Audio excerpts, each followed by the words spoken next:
Let's start with navigating whether or not you should be hiring independent contractors or employees. Yeah, sure. So typically, for those who don't are not aware, so I have an HR background, and the business that I started was a recruitment business. That was a part of HR that I always truly loved. So we help business owners, startup companies to actually find and retain their talent. So these are questions that I get all the time. I would say if somebody is trying to figure out like whether they should go employee versus contractor, it depends on things like your revenue and stuff like that. And it depends on the duties that you want the person to do. So in terms of revenue, let's say you just hit your first 6 figures. So your default might be to hire a contractor, and that's okay. But 6 figures is from $100,000 all the way up to $999,000.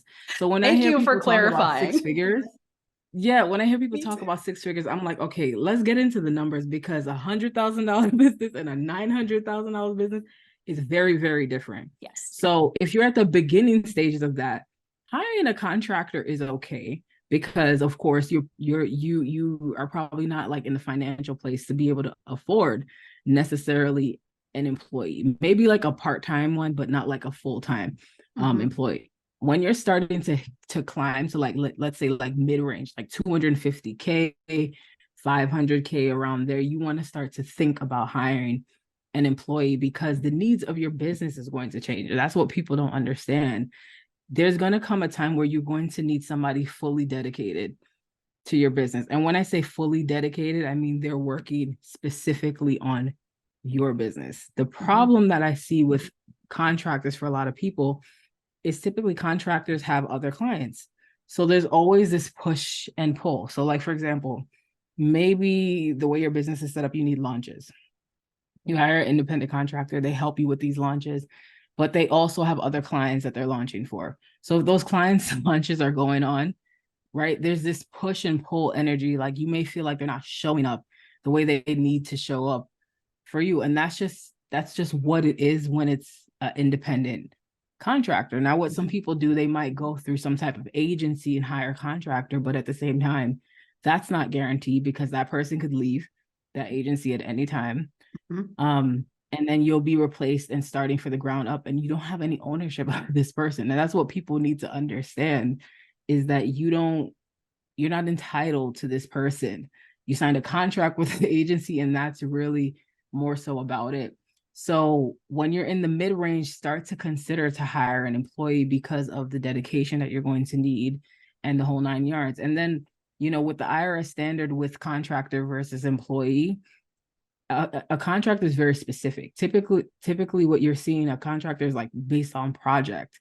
So if based on the IRS guidelines, if the work the person is doing is contributing to like the daily operations of the business, technically that's considered an employee under IRS guidelines. And so a lot of people don't necessarily realize that, but these are the kind of things that you need to keep in mind with that. Also, with a contractor, you are not supposed to have any control over their work hours. So it's more so like this just needs to get done. But like saying like, okay, you need to be available Monday to Friday, 9 to 5, or like 11 to 5, or whatever it is, that's considered an employee. So the law is very, very specific.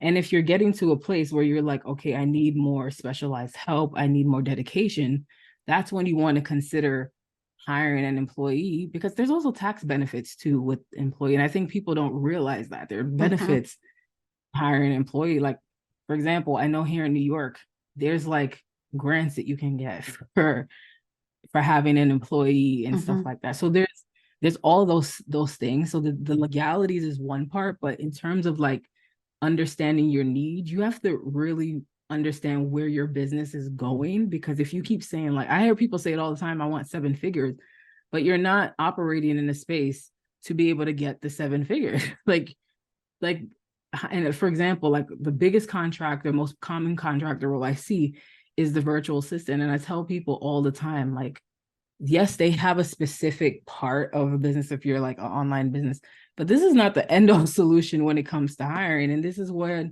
people get so frustrated because they're like, I hired a virtual assistant, they're not doing what I need them to do. And I'm like, what you're trying to do is hire a number of people into one role, and that's not the way that this works. Yeah. And even I see virtual assistants promising, like, I could do ops, I could do marketing, I could do all these things.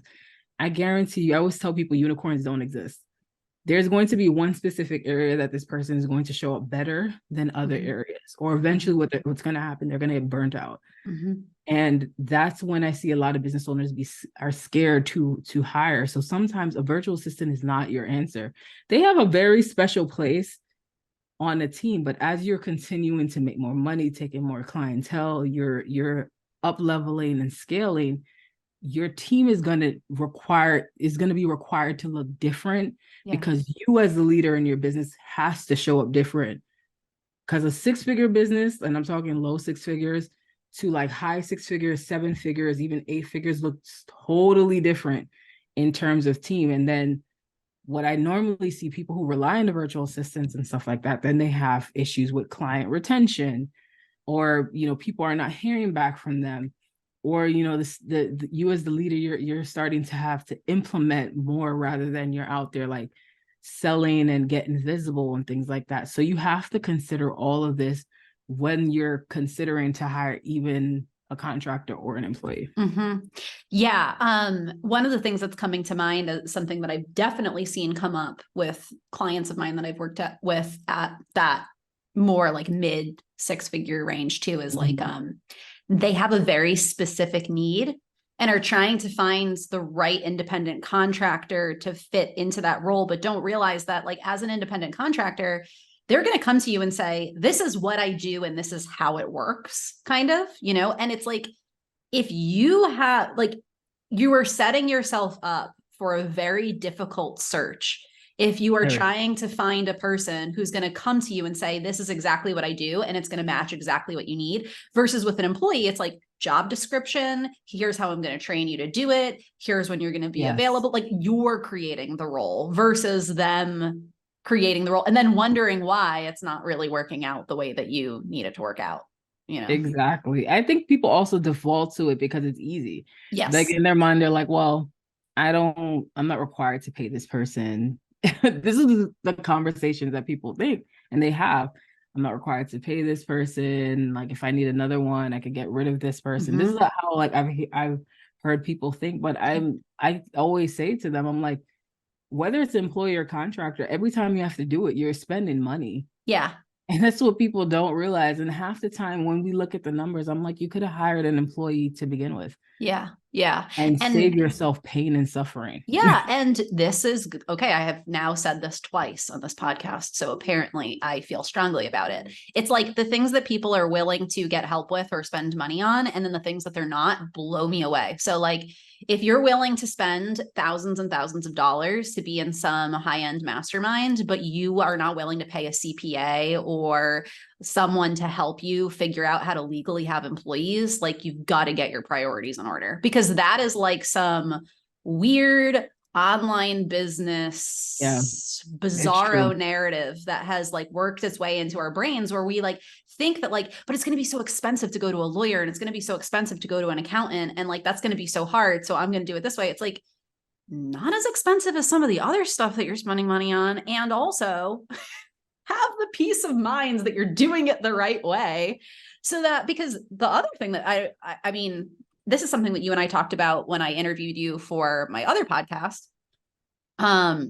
is that if you have a quote independent contractor who is operating as an independent contractor, but you're actually legally treating them as an employee, it does not matter if you have not been calling them an employee that whole time, or if you didn't set things up that way. It's like, you're legally obligated now. And now you might end up in a situation where you've got some penalties or shit that you have to deal with that you could have just been avoided if you just got someone who knows what they're doing to help you get your ducks in a row.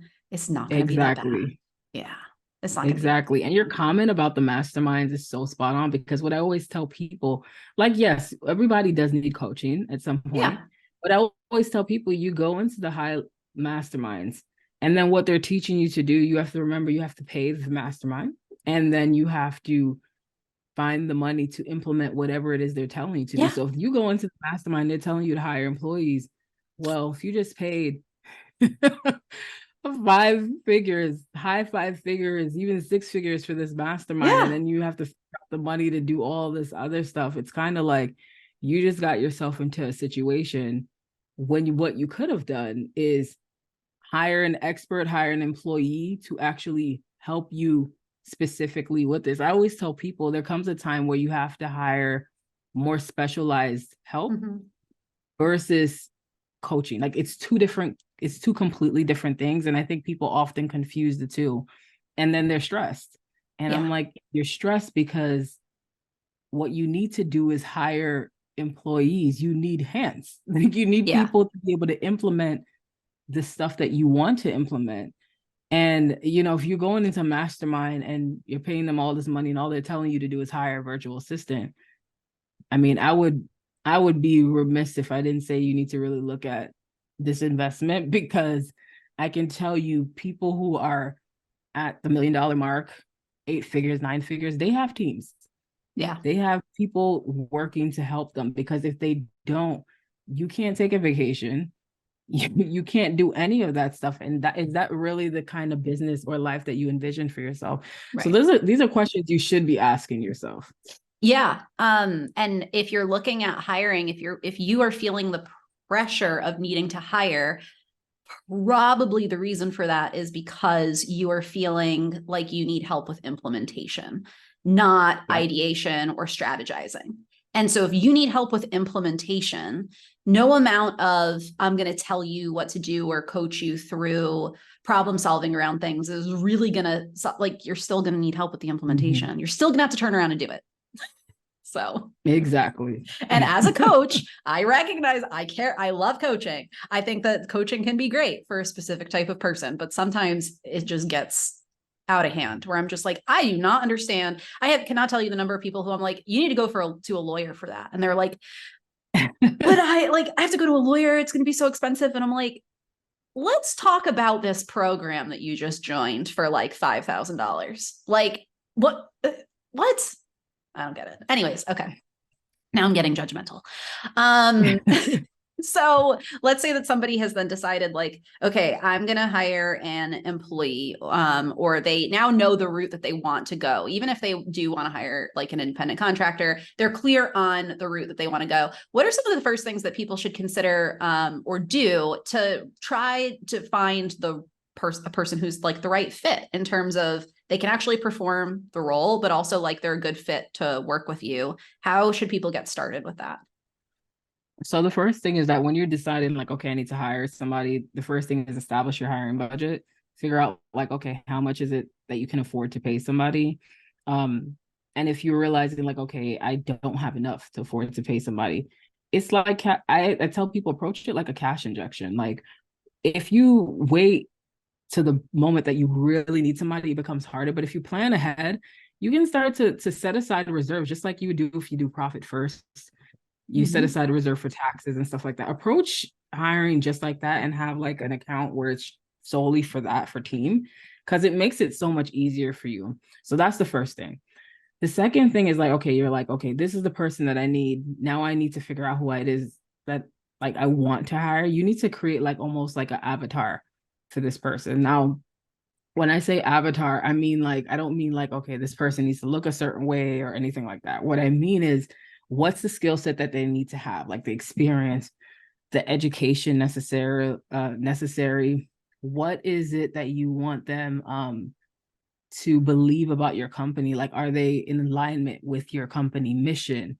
Where is it that they want to go maybe in the next 3 to 5 years? And is that in alignment where you want to go with your company as well? So you want to have this profile because it makes it easier for you to pick out the ideal talent for the role. And usually people don't do this. They skip this part, but it really does honestly help, because if you're also in the situation where you start to try to find the talent and you're getting these applications, it becomes very overwhelming, especially if you don't have somebody dedicated in your business to actually like manage this process for you.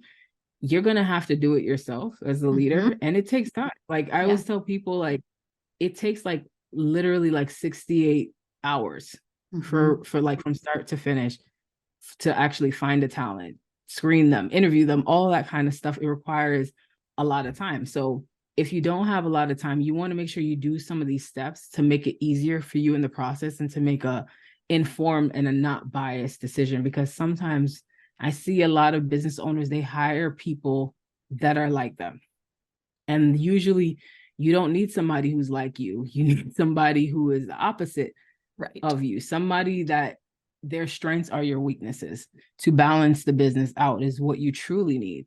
And so you want to make sure you have all of that stuff. Like it's almost like a rubric or a scorecard for yourself as you're screening these applications and stuff like that. And then you know the kind of questions that you need to ask in order for you to make an informed decision as to like, will this person be able to help me? Because you know, if you guys have the same, you like the same color and the same food, that doesn't mean this person is going to be able to operate in your business. But you'd be surprised at the way people get into jobs and the way they get hired. This is the way that you shouldn't do it. But if you follow these 3 things that I'm talking about, it makes it easier for you to actually pull out the talent that you need to really help take your business to the next level. So that's how I would recommend everyone approach it when it comes to hiring and finding quality talent. Mm-hmm. Yeah, I love that. I love how like just straightforward you are, Kimone. You're very like, we're just gonna make a plan and we're gonna follow the plan. Like, yeah. It's like, yeah, that does make sense. One of the things that I used to do a lot when I was hiring people in other roles and like doing interviews, is I would, if there was ever any kind of anxiety around like, but what if we get the wrong person again? Because especially in roles that I had where like there was turnover with a certain position. Well, what if we get the wrong person? Whenever there's anxiety around that, I would always try to talk to people on the team about like, what would it look like for this to go wrong? Like, what are you worried about happening? What is an example of not the right fit? What behavior specifically was not good and didn't work? What specific behavior are you worried about? So then that way we could like then be like, okay, well, this is how we would want people to handle it instead. And then we could create interview questions around that, or like case studies even, or example questions where it's like, okay, here's an example of a thing that happens in the role. Tell me how you would approach that. And you can kind of head that off at the pass. Cause I find that one of the things that holds people back from hiring the right person for the job versus just someone recommended this person. And so I just hired this random VA and now I'm just having them do this stuff because so-and-so said they were great. One of the things that holds people back from going out and doing an intentional search is like, they're just worried about putting so much effort into it and then they get the wrong person. And so it's like, if you're worried about that, get specific about what the concerns are and ask questions that allow you to understand whether or not that person is going to approach things in a way that you would want them to approach it. I've even had situations in past jobs where like, you know, we would give specific case studies kind of like ahead of time. Like, this is a situation that we're going to ask you about. We want you to take a little bit of time to think about like how you would approach this to get like their thought through considered response and not just try to like catch people, you know, and like actually get to know how they think about things. So yeah, just throwing that in there for additional thoughts. I think the problem is people don't estimate the amount of time this is going to take. And so what they do is like, I'm going to throw up a job description and find somebody. And that's the default. When that's why the hopes and dreams that you have when it comes to your team are not being met. Like that's where a lot of people get frustrated with hiring and so forth. And I think it's also a reason why people default to the contractor thing is because they don't want to spend the time. Like business owners tend to default straight to sales and marketing. But as your business grows, things like financials, legal, HR, recruitment, all that stuff is going to be very important because you need those aspects as you continue to grow. It's like, you know, it's like no reward without risk. And as you continue to make more money, there's more inherent risk. Right. There's other laws you have to follow. Like you might get audited by the IRS. Like there's all these things that comes into perspective. And so you need to be prepared to handle a lot of those things. So for example, like when you start to hire, you need to be prepared. Like, how I'm going to train this person. How am I going to like acclimate them into the team and how this team works and stuff like that? So those are the kind of things you need to think about before you even start hiring, because it makes the process a little bit more seamless. Yeah. Thank you, Kimone. Of course. This was so fun. I appreciate your wisdom so much.